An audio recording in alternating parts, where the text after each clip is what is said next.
Baik, bismillahirrahmanirrahim. Assalamualaikum warahmatullahi wabarakatuh. Selamat pagi, salam sejahtera. Kali ini sesi khusus, bukan sesi dari biasanya. Sesi khusus ini ada beberapa topik yang mau dibagi ke semua Anda terkait dengan dunia perkuliahan ya, khususnya metodologi riset kalau kali ini sesi khususnya. Nah, topik yang khusus dibahas kali ini berkaitan dengan uji hipotesis. Nah, kenapa topik ini cukup menarik dan saya buatkan videonya? Karena dari berbagai diskusi yang dilakukan bersama teman-teman sering mentok nih berkaitan dengan uji hipotesis. Kemudian dicarilah beberapa penelusuran terhadap referensi, ketemu nih. Nah, makanya ini dijadikan dasar untuk semua kita yang mau berbicara tentang uji hipotesis, termasuk juga beberapa pertanyaan dari mahasiswa terkait uji hipotesis. Bedanya uji hipotesis itu kalau biasa untuk penelitian yang bersifat analitik, pertanyaan yang mau dibahas kali ini adalah bisa nggak uji hipotesis untuk penelitian yang bersifat deskriptif. Nah, kita akan bahas untuk sesi kali ini. Nah, berkaitan dengan uji hipotesis, sebelum sampai kepada tahap itu kita membahas. Jadi secara garis besar mainframe untuk riset itu jika dikaitkan dengan pendekatan statistik yang digunakan itu terbagi atas dua tuh yang mayoritas atau dominan digunakan. Yang pertama adalah penelitian yang sifatnya deskriptif, kemudian penelitian yang sifatnya analitik tuh kalau dari pendekatan statistik yang digunakan. Maka definisi deskriptif dan analitik pun juga akan menyesuaikan dengan pendekatan statistik yang ada. Deskriptif itu pendekatannya menggambarkan, mencuplik, mengcapture akan fenomena ataupun konteks riset. Biasanya yang dibahas itu tendensi sentral, ukuran terdispersi, kemudian distribusi frekuensi dan sebagainya. Sementara yang analitik itu pendekatannya inferensial, pendekatan statistiknya. Dia tidak hanya menggambarkan, tapi dia menganalisis keterkaitan antara satu variabel dengan variabel yang lainnya atau menguji beda dari satu variabel ke beda yang lainnya.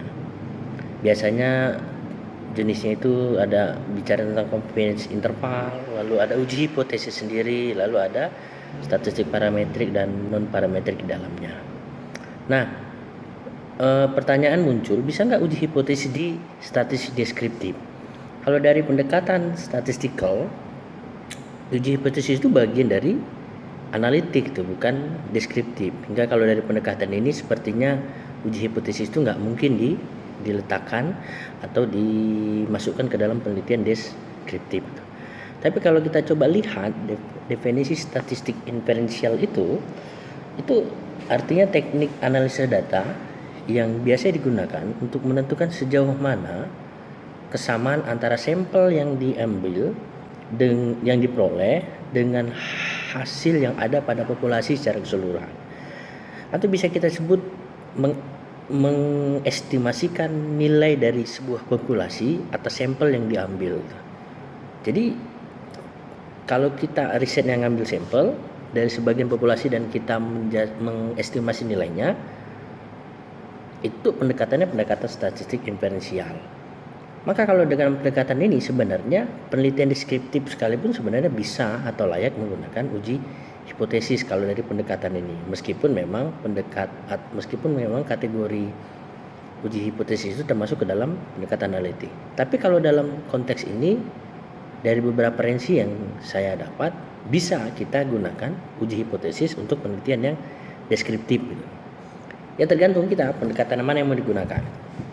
Kalau pendekatan statistical ya sah-sah saja, tapi kalau pendekatan definitif jenis penelitiannya ya agak susah kita masukkan ke dalam deskriptif uji hipotesis tersebut karena merupakan bagian dari analitik gitu. Nah, berikut ini kita akan bahas dari berbagai sumber yang saya dapat, bisa nggak uji hipotesis itu pada penelitian deskriptif. Kita akan bahas nih. Jadi ada beberapa buku yang mengatakan itu bisa. Jadi kalau teman-teman atau anak-anak atau adik-adik sekalian mau menggunakan uji hipotesis pada penelitian deskriptif, Bisa, silakan saja, tidak ada masalah menurut saya. Dan beberapa buku juga membolehkan hal itu. Gitu. Nah, contohnya ini tingkat kecemasan lansia Kota Medan tentang COVID-19.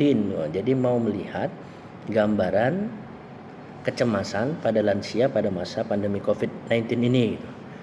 Itu deskriptif nih pendekatannya. Gitu.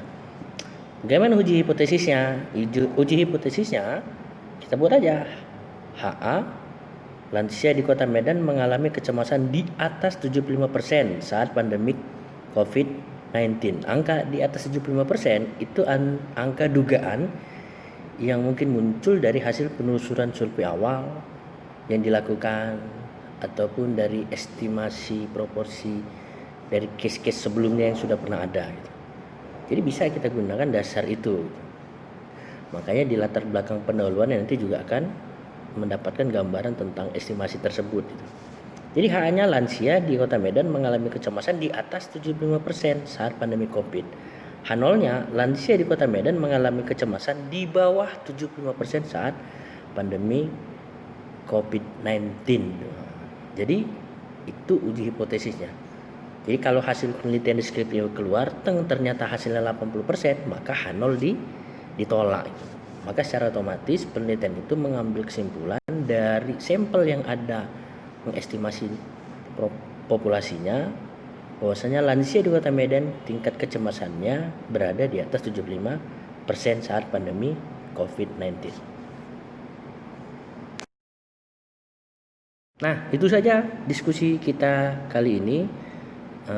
Beberapa referensi yang saya gunakan yaitu pertama buku Kotari tahun 2009 itu Research Methodology and Methods and Technique ya, itu bukunya ada.